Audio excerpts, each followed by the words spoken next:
Congressman Guy Reschenthaler, he is a Pennsylvania congressman, member of the House Appropriations Committee and House Rules Committee, also a former U.S. Navy JAG officer, which is going to come in handy for our discussion. Congressman, welcome to the Salcedo Show. Chris, thanks for having me on. And I always like to come on to the voice of Texas. You know, I was stationed in Texas for 2 years, and I tell everybody that Pennsylvania is my favorite state, but Texas is my favorite country. I love that. I'm going to steal that, by the way. That's very good. You got it. Let's you and I talk about, and not necessarily in order of importance, but this is a big one, and it's on your radar screen in your office, and nobody knows about it.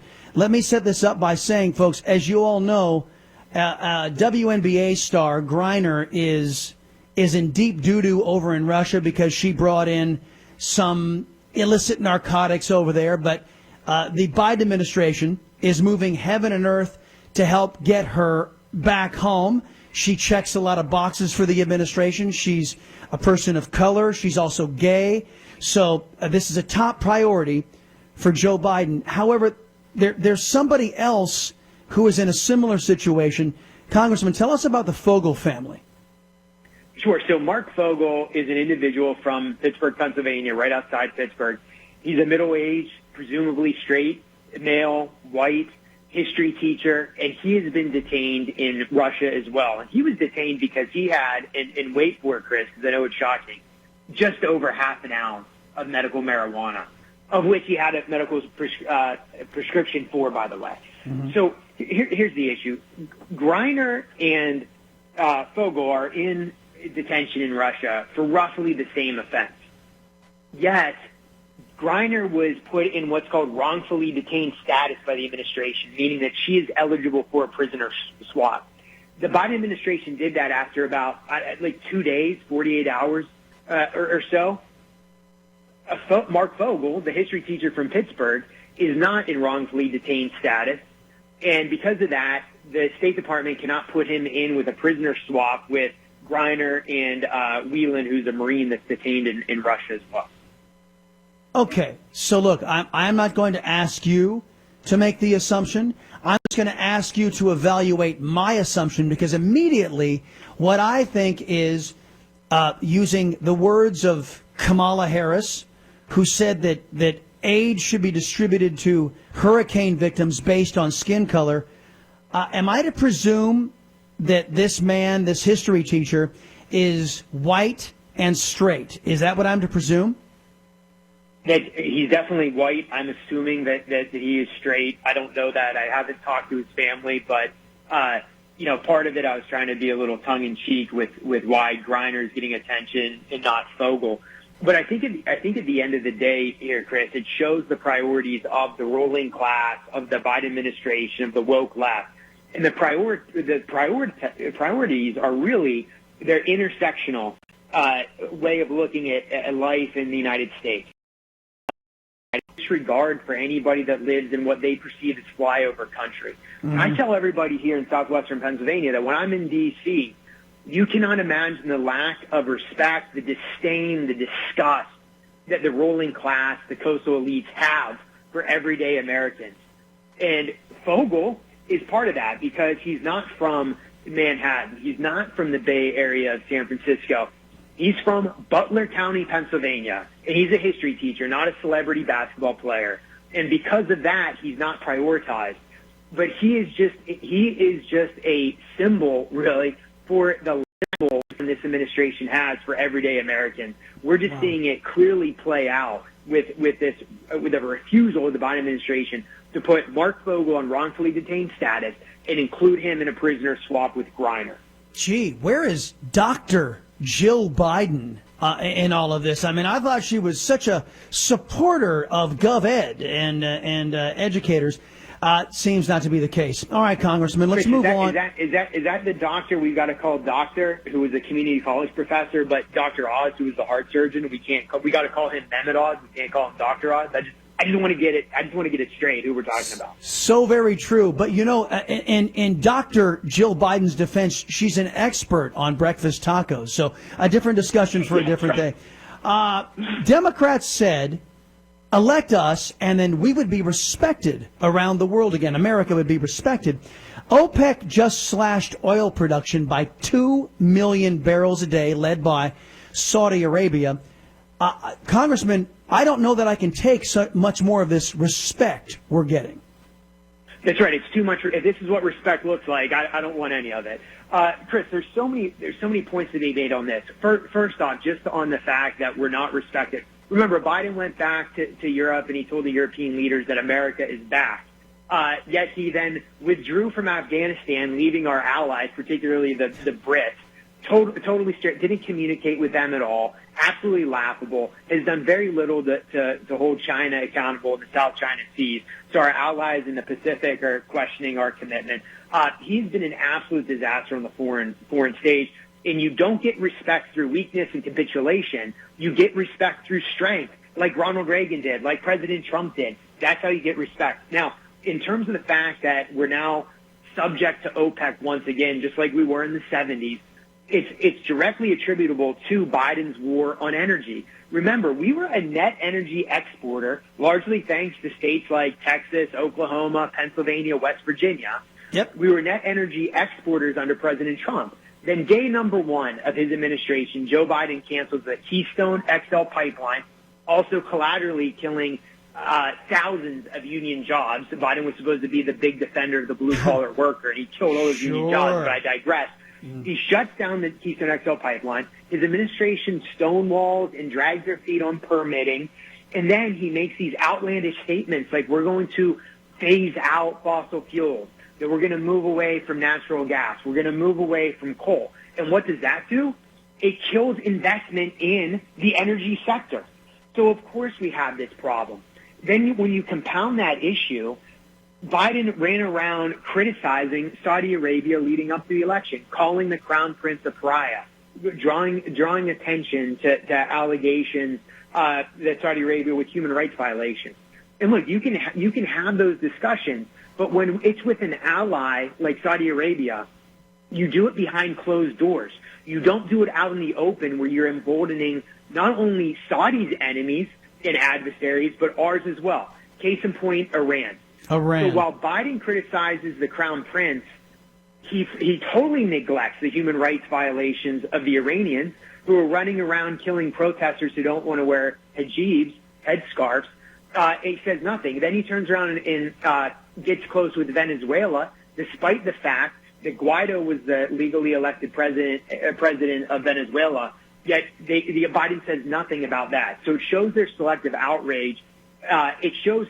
And Chris, sorry, I'm going on forever on this, but all this does is shows three weaknesses in the administration: foreign policy, total failure with foreign policy, total failure with energy production, and three, in terms of how they're relating to the economy, understanding that the energy policy is leading to, in part, to the inflation.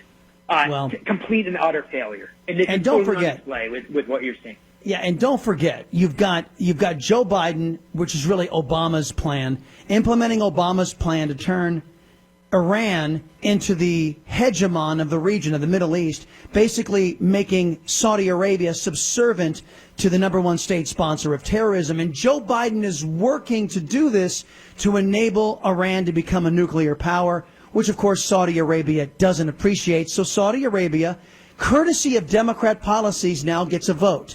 Because, and this is where Joe Biden and the Democrats shot themselves in the foot, if America was still churning on all cylinders in energy production, they would have been able to affect this cut in oil production because America would still be a net energy exporter, but they can't. Again, typically, not only did Joe Biden shoot himself in the foot, but he shot us all, shot the American economy in the head. Folks, we're talking to Congressman Guy Reschenthaler of the great state of Pennsylvania, a state in which Biden lied to, saying he wasn't going to target the energy industry, and then, of course, did. Also, Mr. Reschenthaler here is a former Navy JAG officer, and that leads into our next discussion. As you probably heard, Congressman, the Department of Injustice has leaked to the Washington Post that Hunter Biden may be charged with, tax crimes, which, of course, Nobody ever goes to jail if you're a Democrat on tax crimes. And making a false statement related to a gun purchase, again, not prosecutable, but they're ignoring FARA violations, the Foreign Agents Registration Act violations, and the illegal influence peddling investigations, Bobulinski, the Hunter Biden laptop, which entrap and snare, rather, I should say, Joe Biden and his entire crime family. We have a problem in the FBI. They are making up and falsifying documents to charge Republicans with traitorous and treasonous actions, and they are actively protecting Democrats who there is evidence to suggest that they are doing traitorous and treasonous actions. Am I wrong? No, you're exactly right. And look, if you look at Joe Biden has much more in common with Whitey Bulger than he does with JFK. And I think that you're going to see a lot of this come out when we have robust oversight investigation when we retake the House. And I think a lot of what you're seeing from the DOJ regarding Hunter Biden and these charges is because they fear Jim Jordan having the gavel of the Judiciary Committee. They fear Comer having the gavel with the Oversight Committee. They know what's coming, and they know that they are going to be investigated. And by moving forward with these small charges, misdemeanors at best, it would probably be pled out through a plea deal. It's the least they can offer without seeming like they're totally in the bag for Biden and the Democrats. That's why you're not seeing anything that was on the laptop. You're not seeing anything regarding Bobulinski and the shady deals. The fact that Hunter Biden has been flagged for suspicious foreign activity in his bank accounts more than, I believe, any other American in our history. I've got to check that fact, but it is a staggering amount of times that Hunter himself has been flagged for suspicious activity under our banking regulations. So again, the DOJ, overly political, FBI, overly political. Both these organizations have been hijacked by the far left and weaponized to go after conservatives. You're just seeing it on display with how Hunter Biden and Joe Biden are being treated. All right, now let's get to this, folks. I've got to give you some background before I get into this next issue with a congressman. As you all know, the conservative movement is consumed with the equal application of law, the equal application of standards in Washington, D.C. And Congressman, I hope I'm not speaking out of turn, that you and I spoke off the air before I invited you on, and we had this discussion. And folks, this is concerning the impeachment of Joe Biden. And the congressman, to his credit, now when I bring up bringing the conservative movement together with Republicans, Mitch McConnell ghosts me. Kevin McCarthy doesn't return my phone calls, doesn't want to come on and talk with your liberty-loving Latino. To the congressman's credit here, he said, let's talk about it. And I'm going to give you guys a preface. The congressman and I are going to disagree here. But men of goodwill and of good conscience, that's okay. We can do that. Have it out and let the folks decide. So, Congressman, as I explained to you over the telephone, I am a big believer in the equal application of justice and the equal application of law. I believe that Democrats, the reason why they do so much, well, let's just be honest, crappy things to Republicans, is they're able to do it without any consequences. And they will continue to do shady things, dare I say illegal things, dare I say extra constitutional things, as long as they're allowed to get away with it if they don't pay a consequence. In my view, showing the Democrats that, hey, if you want to politicize impeachment, great. Well, what's good for the goose is good for the gander. And I'm going to use Mitch McConnell as an example, and then I'm going to turn it over to you. Mitch McConnell said, well, we're not going to go nuclear, but guess what? Harry Reid did. Harry Reid started pushing through Obama left-wing anti-American judges on a 50+1 vote, went nuclear in the Senate, and then McConnell made them pay, saying, great, if that's what we're going to do for judges, then we're going to do it too. And then the Democrats counterwalled, and the Democrats were slamming the name of Harry Reid for going down this road because they finally had to pay a consequence, and now we've got a constitutional conservative court. Why doesn't the same apply for impeachment? Go. Well, can I just talk broadly, and then I'll talk about impeachment specifically? Floor is yours. As I told you offline, I think that when the Democrats change the rules, we need to play by those rules and then beat them. Because this whole idea of us taking the proverbial high road and saying we're above that, that is what Mitt Romney did. That's what the Bushes did.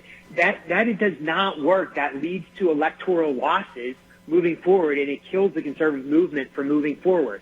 So I'm a huge fan of saying, okay, you've changed the rules. We're going to play by those rules, and we're going to beat you under your new set of rules.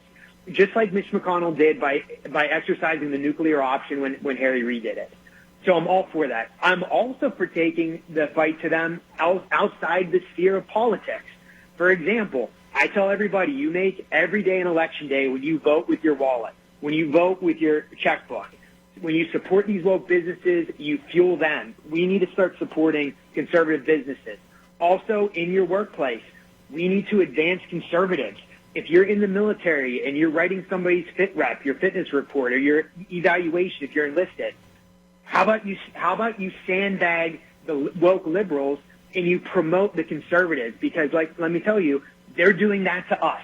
Yep. Now, let's just talk about impeachment. Okay. I think the Democrats have lowered the bar on impeachment so low that it has now become a political exercise. That anytime you have a president of a different political party of the majority in the House, you're going to see impeachment. They have lowered the bar to that level. Now, I don't think impeachment is the best strategy, and here's why. I don't think that Biden will actually be removed if we impeach him. It's just not going to happen. Also, we have the best chance of beating Biden in 2024 than anyone else. Why would we elevate Kamala Harris when we know that we have this president that's tantamount to El Cid, being propped up on his horse, pushed into battle, has no idea what's going on? Why not go up against Biden in 2024 when we can win? So I think also, if you look at polling historically, the American people rally around impeached presidents. They certainly did with Clinton. I believe they did with Johnson back in the Reconstruction period. They certainly did with President Trump. President Trump's ratings, or his approval ratings, were never higher than right after impeachment. So we've got to be very careful. Biden has very low approval ratings right now. Why are we going to try to bolster his low approval ratings through impeachment? And again, strategically, we get very little from this. So I'll end by just quoting Sun Tzu, who I'm a very big fan of. Sun Tzu says that tactics without strategy is noise before defeat. I think a lot of times we in the conservative movement, we focus too much on the tactics and not on the strategy. That has led to numerous defeats. Let's think long-term and strategically. Let's still adopt the rules that the Democrats have put upon us, but let's not do it to our own detriment. Okay, Grasshopper. Now, I'm going to. By the way, we're talking with Congressman Guy Reschenthaler from the great state of Pennsylvania, folks. So let me just give a counterpoint to this and then see how you answer. The Democrats were successful in using impeachment, knowing that they wouldn't be able to remove Trump in the Senate. They did it twice. They did this to focus the basket of biased press not on all the good things that Trump did, but on impeachment. And they were able to successfully derail the America First agenda to a large degree. So what I'm suggesting is the Republicans also derail the anti-American Democrat agenda by making the Democrats play defense the entire time, by making them defend the indefensible occupier of the Oval Office, who is Joe Biden. You make it about him. You make it about the harm he's doing. You bring in all the Bobulinski issues. You bring in all the Hunter Biden laptop issues through the impeachment, because we have Joe Biden on tape, Congressman, doing what admitting that he did what Donald Trump was impeached for doing. He's admitted it. And it's all part and parcel of Democrat corruption. And the media will have no choice but to focus and answer all the charges that are substantive and have proof, unlike the charges being leveled against Trump. That's number one. Number two, I can think of by the way, nobody believes that Biden's going to be the 2024 candidate. I can think of no better face of the Democrat Party than Kamala Harris, who is eminently unqualified to be vice president. She's eminently unqualified to be a shoe shiner. She is eminently unqualified for everything that she does. She is hated more than Joe Biden is in the United States. She can't even get majority support in her own home state of California. I can think of nothing better tactically, just politically speaking, than making Kamala Harris the face of the failed Democrat Socialist Party. And you would say? All right, let me push back on 2 points. Number one is Kamala Harris. It's a total hypothetical question. It's a total metaphysical question because it's not going to happen. Even if we were to impeach in the House, we don't have 60 votes to remove Biden in the Senate. So playing this out is just an impossibility. It's like engaging in like what if history. But remember, that's not the goal. Yeah. The goal is not to remove him from office. The goal is to get all this stuff the FBI has been covering up, all this stuff out there in front of the country to see, and the press will be forced to cover it. And this is my big deal, Congressman. That was my second point. Yeah, I was going to get to that, Chris, just one second. So right. To that point, I would attack the premise that it was impeachment that derailed the MAGA agenda. The media will always cover whatever is in the best interest of the legacy media to cover whatever advanced their big government socialist agenda. You're seeing that right now where DeSantis has done an incredible job handling the hurricane relief in Florida. Yet they don't cover the fact that DeSantis successfully handled this hurricane. What do they talk about? They talk about global warming, climate change, and that. So the legacy media will always detract. What killed President Trump and the MAGA agenda was the unelected career bureaucrats that stonewalled the agenda. What killed him was the FBI and the DOJ that immediately set up to stonewall him, to entrap people like Flynn, Roger Stone, Manafort, and everybody around President Trump. That is what ultimately derailed the MAGA agenda. Also, you had a bunch of weak-kneed conservatives that were they were stalling, and we got rid of most of them as well. The way that we slow down the radical far-left agenda of Biden and the left is not by worrying what the legacy media is going to cover. We've lost them. If you're sitting there at home watching MSNBC, you're never going to vote Republican. So we've got to understand that that's just not possible. What we need to do is we need to have a multi-pronged approach. We need to have robust oversight investigation. We can bring the Hunter Biden, the Bob Lewinsky, we can bring all this to the forefront and have it be covered by venues like Newsmax and conservative talk radio and get that out there through oversight investigation in the House. Additionally, we need to make sure that we are focused on winning elections at all levels. You know, you were talking about the benefit of attacking. I'm a big, as Patton said, attack, attack, attack. Yeah. I think that we should be attacking at multiple fronts and at multiple levels. If you're really upset about critical race theory, if you're really upset about boys playing in girls' sports, run for school board and fire the woke superintendent. If you're upset about issues at a local level, run for those offices and get the Democrats off and shut down the woke agenda there. We should be running good, solid candidates from dog catcher all the way up to president. Oh, agreed. And we also we need to realize that politics is downstream of everything else. It's the last step before the water flows out in the ocean.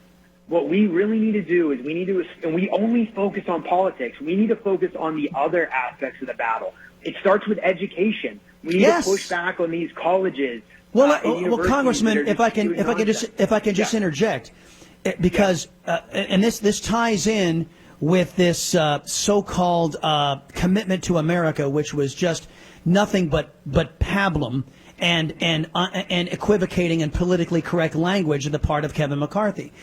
Instead, I gotta push back on that, Chris. No, hold on. I know you will. But instead of saying, you know what, we are going. This is what the Republicans in that commitment to America said.